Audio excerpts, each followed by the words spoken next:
शादी करने से पहले एक बार देख ले दूल्हे का रेट। बिहार में जारी किया गया है दूल्हे के दहेज के रेट का लिस्ट।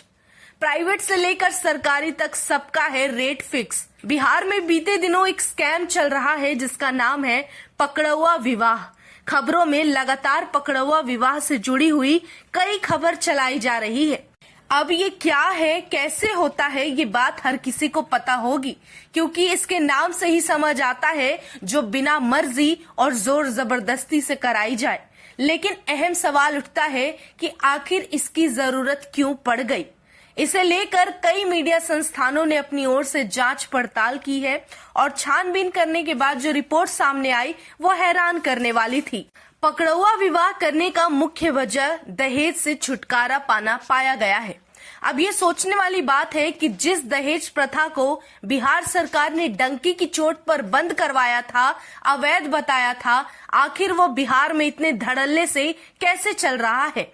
उससे भी आश्चर्य तब होता है जब आपको ये पता चलेगा कि बिहार में दहेज प्रथा के लिए बकायदा एक सूची निकाली गई है जिसमें कि दूल्हे के काम यानी कि जॉब के हिसाब से उसकी रेट फिक्स है।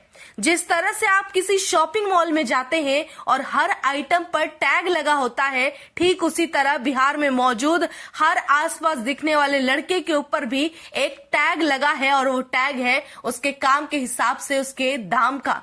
दूल्हे की रेट लिस्ट पर एक नजर डालने से पहले ये जान लीजिए, अगर आप सरकारी नौकरी ले रहे हैं तो बिहार सरकार किसी भी जॉब से जुड़ रहे हैं तो उससे पहले स्क्रीन पर चल रहे इस फॉर्म को आपको भरना होता है।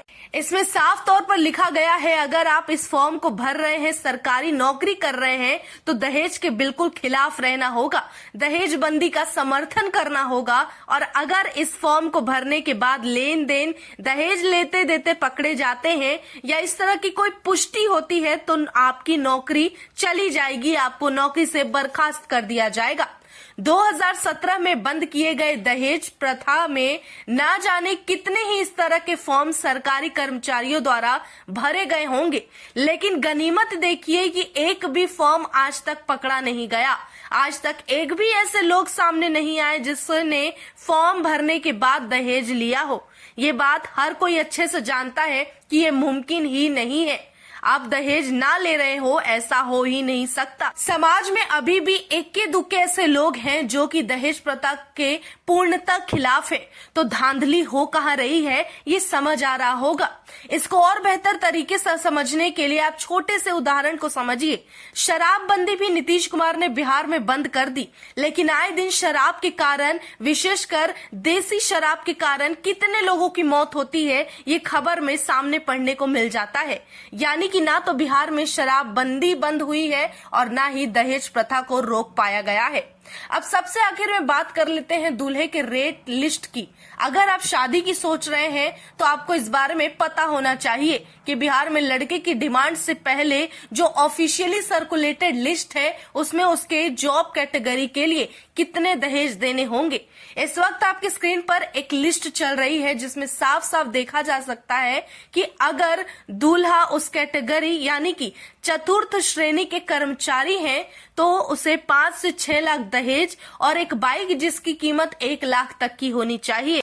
इन सब के अलावा लड़की वालों को चाहिए कि वो जेवर और बर्तन और घर के इस्तेमाल होने वाले सामान बेटी को दे, ये कहकर कि बेटी को जरूरत पड़ेगी, बेटी को वहां सुविधा मिलेगी, और ये डिमांड भी लड़के वालों की तरफ से की जाती है। अब सबसे बड़ा सवाल ये खड़ा होता है कि अगर दहेज प्रथा बंद है तो ये लिस्ट क्यों है, और अगर ये लिस्ट है, इस पर काम हो रहा है, लोग इस तरह से दहेज ले रहे हैं, तो अब तक एक भी ऐसा सरकारी कर्मचारी बिहार सरकार की तरफ से क्यों नहीं पकड़ा गया जिसने दहेज लिया हो या दिया हो। क्योंकि ऐसा कोई नहीं है जिसका हाथ इसमें ना हो, जो कि इन सब चीजों में संलिप्त ना हो। इसका मतलब सीधे तौर पर यही है कि पूरी तरह से दहेज प्रथा जिसे बंद कराया गया था वो बेकार है, वो बिना किसी मतलब का है।